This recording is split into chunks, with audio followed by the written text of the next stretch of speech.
Calorie deficit. Brunch idea.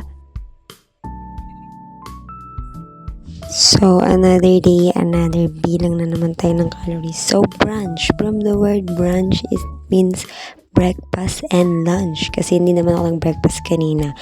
Ang ininom ko lang is 1 cup of black coffee. No sugar, no creamer, yun siya. So, this is my first meal. 1 p.m. na dito sa UAE. So, may 100 grams of rice lang ako dyan. And then, meron akong sunny side up fried egg. Niluto ko siya sa olive oil. And then, kahapon, meron akong ginawang Shanghai. So, ayan, 3 pieces lang yung kinain ko. Niluto ko rin siya sa olive oil. And then, meron din kaming chicken and mushroom soup. Yan, syempre, para meron tayong sabaw. Tapos, syempre, nag-add na lang din ako for fiber ng apple na 95 grams.